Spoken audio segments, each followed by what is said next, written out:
एक बार एक किसान का घोड़ा उसके घर से भाग गया तो किसान के पड़ोसी कहने लगे कि तुम्हारा तो नुकसान हो गया। तो किसान ने कहा कि हो सकता है। उसके अगले दिन वही घोड़ा अपने साथ 5 घोड़ों को लेकर किसान के घर वापस आ गया। तो फिर पड़ोसी कहने लगे वाह तुम्हारा तो फायदा हो गया।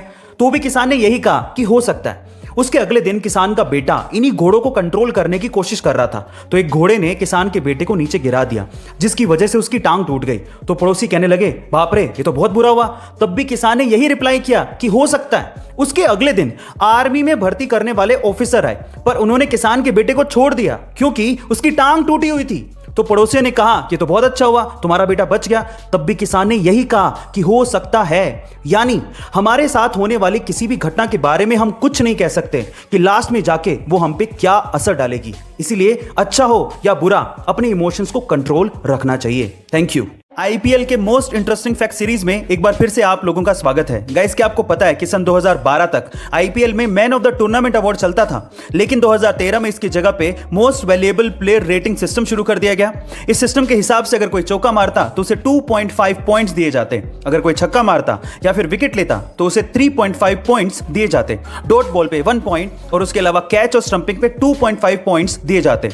और इस हिसाब से 2013 के बाद से लेके अभी तक सिर्फ एक ही इंडियन प्लेयर ने आईपीएल में मोस्ट वैल्यूएबल प्लेयर का खिताब जीता है और वो है विराट कोहली, जिन्होंने सन 2016 में 973 रन बनाए थे आईपीएल के उस पूरे सीजन में और टोटल 356.5 पॉइंट्स हासिल किए थे और उन्हें इसी वजह से मोस्ट वैल्यूएबल प्लेयर का खिताब दिया गया था। गाइस आपको ये इंटरेस्टिंग फैक्ट जान के कैसा लगा कमेंट सेक्शन में जरूर लिखेगा और ऐसे अमेजिंग वीडियोस के लिए शेयर सब्सक्राइब एंड लाइक। मिलता है अगली वीडियो में।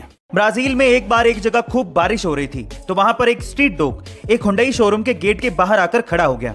जैसे ही शोरूम के मैनेजर ने उस डॉग को देखा, उसे कुछ खाने को दिया। धीरे धीरे वो डॉग डेली आने लगा और डेली वो मैनेजर उसे कुछ खाने को देता। इस तरह से डॉग और मैनेजर में एक बॉन्डिंग सी हो गई थी। जल्दी शोरूम के एम्प्लॉइज भी उस डॉग को काफी ज्यादा पसंद करने लगे और इस तरह से शोरूम ने बकायदा उस डॉग को ऑफिशियली गोद ले लिया और फिर बाद में उस डॉग को शोरूम में सेल्समैन बना दिया और तो और उसे एक आइडेंटिटी कार्ड भी दिया गया और अब वो हर नए कस्टमर को वेलकम करता है और एक सेल्समैन की तरह वहां पर काम करता है। आगे चलकर इसी डॉग को सेल्समैन ऑफ द ईयर का खिताब भी दिया गया। गाइस इस डॉग का नाम है टक्सन प्राइम, जिसका इंस्टाग्राम पे अकाउंट भी है और उस पे 1,74,000 फॉलोवर्स हैं। गाइस आपको टक्सन प्राइम की ये स्टोरी कैसे लगी कमेंट सेक्शन में जरूर लिखेगा और ऐसे अमेजिंग वीडियोस के लिए शेयर सब्सक्राइब एंड लाइक। मिलता है अगली वीडियो में।